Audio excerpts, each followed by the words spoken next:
দিলাম ফুলে। ওটার জন্য তখন একটা ফুল বানানোর দরকার, তাই না? নাহলে তো এটা খালি পড়ে থাকে। এর জন্য আমাদের 3 কালারের ক্লে লাগবে, সুপার ক্লে আর কাঠি লাগবে।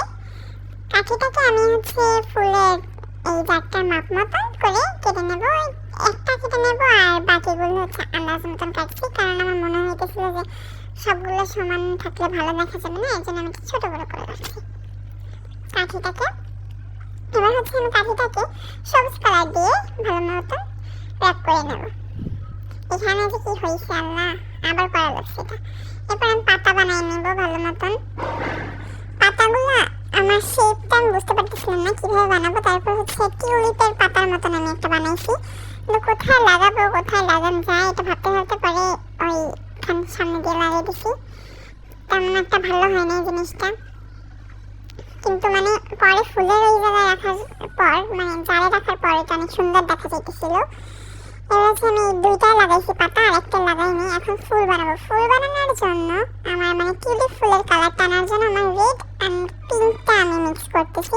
এটা একটা স্যাটিসফাইং পার্ট। মিক্স করা শেষ। এখন আমি ফুল বানাই নেব। ফুলটা টিউলিপ ফুলের কলি বানাইতেছি আমি, টিউলিপ ফুলটা বানাইতেছি না।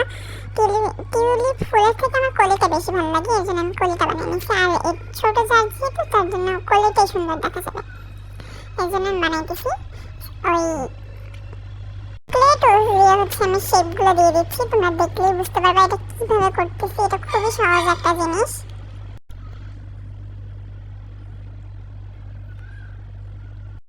এবার আমি লাগাই নিতেছি ডান্টিতে ফুলটা। ফুলের থেকে ডান্টিটা অনেক বড় হয়ে গেছে, ব্যাপার না।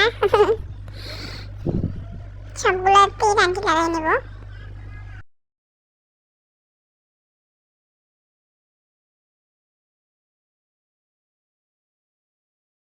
দুইটাই লাগানো শেষ। এই 3 নাম্বারটা দেখতে পাচ্ছো, এটার মধ্যে আমি পাতাটা লাগাই নাই, কারণ একটু গর্জিয়াস লাগতো, এর জন্য পাতাটা আমি দিইনি।